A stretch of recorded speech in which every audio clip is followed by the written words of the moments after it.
Oi, crianças, boa tarde. Meu nome é Júlia, sou catequista da turma 3, como a maioria de vocês já sabem. E hoje a gente vai conversar sobre o terceiro rei mais importante de Israel, certo? Mas antes, vamos fazer a nossa oração inicial. Todo mundo já sabe fazer a oração do Espírito Santo, né? Se não souber, tem que aprender. A essa hora do campeonato a gente já tem que estar sabendo. Vamos lá. Em nome do Pai, do Filho, do Espírito Santo. Amém. Vinde, Espírito Santo, enchei os corações dos vossos fiéis e acendei neles o fogo do vosso amor. Enviai, Senhor, o vosso Espírito, e tudo será criado, e renovareis a face da terra.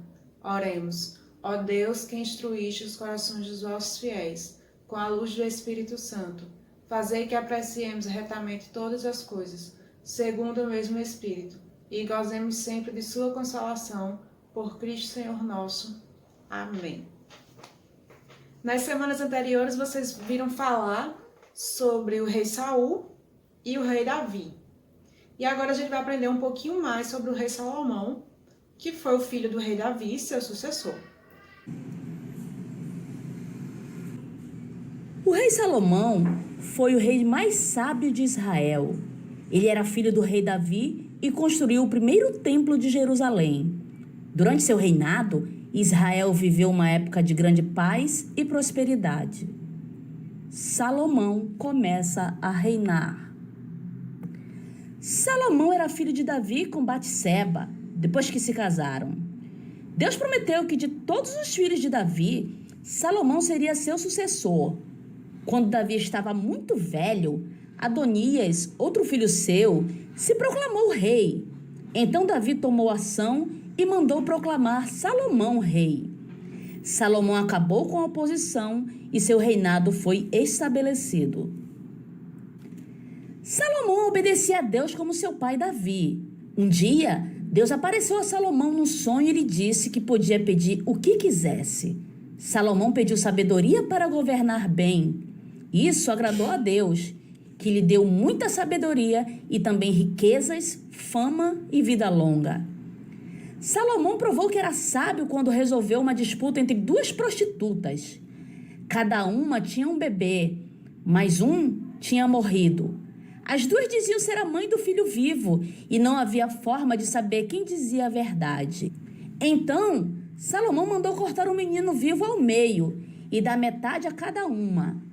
A mulher que não era mãe concordou, mas a verdadeira mãe implorou pela vida do seu filho. Assim, Salomão entregou o filho à mãe verdadeira. As obras de Salomão. Salomão administrou Israel muito bem e ficou muito rico. Ele investiu em obras públicas em várias cidades de Israel e desenvolveu o comércio internacional. Salomão construiu um palácio para si e fez um grande templo para Deus em Jerusalém. Israel viveu em paz com seus vizinhos durante o reinado de Salomão. Ele estabeleceu alianças e tratados comerciais com vários países. Sua fama se espalhou e pessoas de muitos lugares vinham provar sua sabedoria. A visita mais ilustre foi a rainha de Sabá, que ficou impressionada com a sabedoria e a riqueza de Salomão. Salomão tinha muitos interesses. Ele construiu jardins e estudou plantas e animais. Também escreveu e juntou muitos provérbios. Salomão escreveu ou patrocinou Provérbios, Eclesiastes, Cânticos, Salmos 72, Salmos 127. A velhice de Salomão. Na sua velhice, Salomão se desviou de Deus. Ele tinha casado com muitas mulheres estrangeiras que adotavam outros deuses. Para agradar suas mulheres, Salomão construiu altares a esses deuses e se esqueceu do verdadeiro Deus. Por causa de seu pecado, Deus levantou adversários contra Salomão. Um desses adversários foi Jeroboão, que mais tarde dividiu o reino de Israel em duas nações, Israel e Judá. Jeroboão se tornou rei de Israel e Roboão, filho de Salomão, se tornou rei de Judá.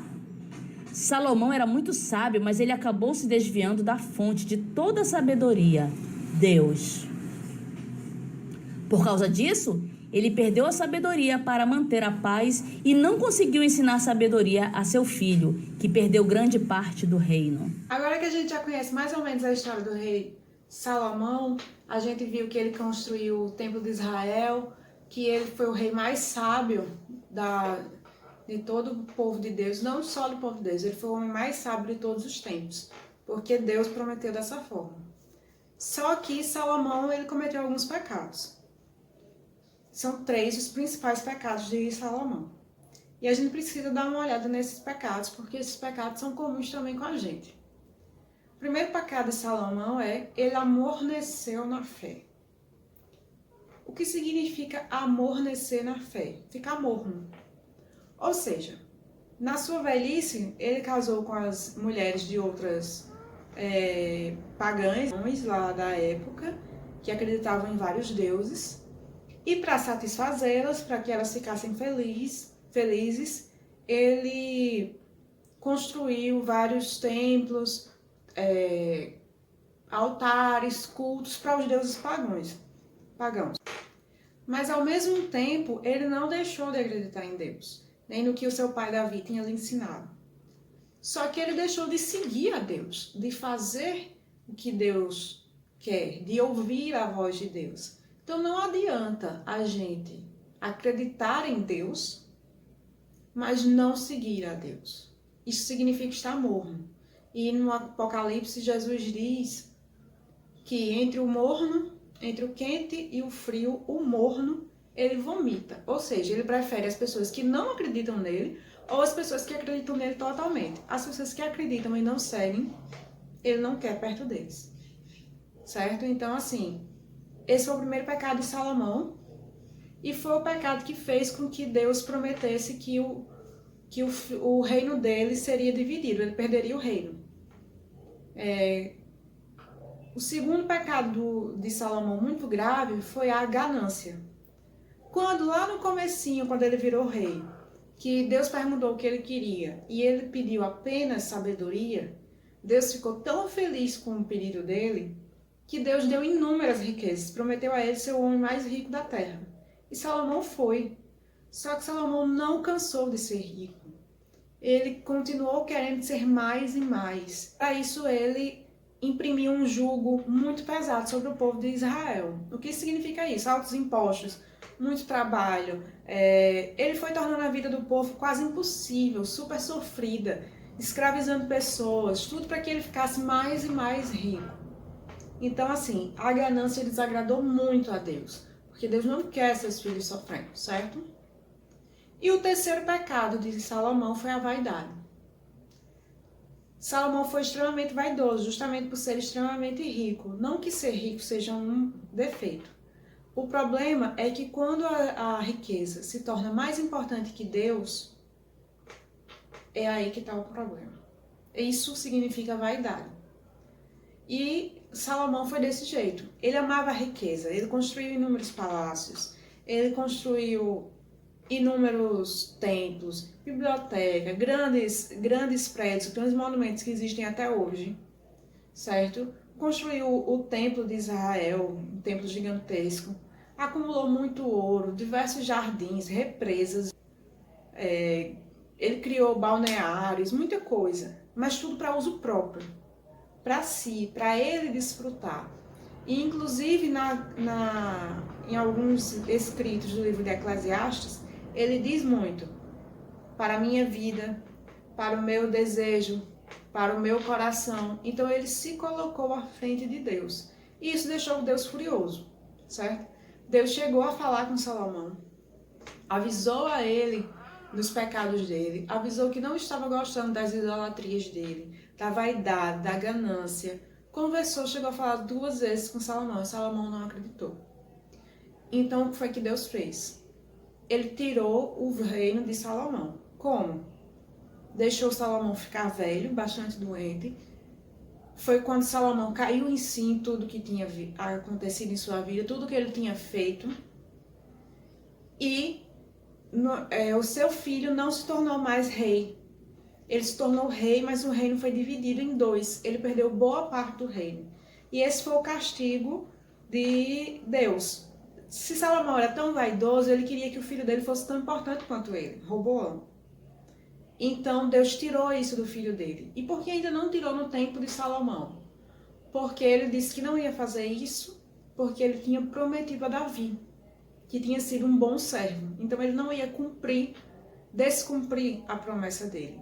Mas a Salomão, ele já prometeu que o filho dele não conseguiria reinar totalmente, que ele ia dividir o reino, certo? E isso aconteceu. A gente aprendeu com esses pecados do rei Salomão, o quanto Deus pode ser bom, misericordioso, quando a gente tem um coração bom. Ele pode nos dar muito mais do que precisamos, que foi o que ele fez com Salomão. Salomão pediu sabedoria, e Deus deu riqueza, Deus deu poder. Mas ele também pode ser justo e nos punir quando nós nos desviamos dele, certo? Para a gente ter uma vida boa, a gente tem que estar sempre perto de Deus. E isso a gente não tem que fazer por interesse, porque eu quero ter uma vida boa. Eu tenho que fazer isso porque eu acredito em Deus e porque eu sigo a Deus. Uma vida boa é consequência, certo? Então, com esse resuminho aqui, a gente meio que conheceu, ao longo dessas 3 semanas, os 3 reis. Israel continuou a ter mais reis depois, só que o reino foi dividido, ele não tinha mais um reino único, como para esses 3 primeiros reis, e por isso que a gente vai falar só sobre eles, porque eles foram os principais reis. E agora a gente vai fazer a nossa oração final. Lembre-se de fazer a tarefinha, que é o capítulo 16, que se refere aos 3 reis, ao tempo dos reis de uma forma geral. E vamos entrar de férias, né? Então, quando a gente voltar, a gente não sabe como vai ser ainda, mas será um novo momento. Então vamos lá, vamos agradecer a Deus, agradecer a Nossa Senhora, pedir ajuda, intercessão, para que a gente continue sendo sempre seus discípulos. Pai nosso que estais nos céus, santificado seja o vosso nome. Venha a nós o vosso reino, seja feita a vossa vontade, assim na terra como no céu. O pão nosso de cada dia nos dai hoje, perdoai as nossas ofensas, assim como nós perdoamos a quem nos tem ofendido. E não os deixeis cair em tentação, mas livrai-nos do mal. Amém. Ave Maria, cheia de graça, o Senhor é convosco. Bendita sois vós entre as mulheres, bendito é o fruto do vosso ventre, Jesus. Santa Maria, Mãe de Deus, rogai por nós, pecadores, agora e na hora de nossa morte. Amém. Santo anjo do Senhor, meu zeloso guardador, se a ti me confiou a piedade divina. Sempre me reja, me guarde, me governe, me ilumine. Amém. Estivemos unidos e reunidos em nome do Pai, do Filho, do Espírito Santo. Amém. Até a volta das férias, crianças. Tchau.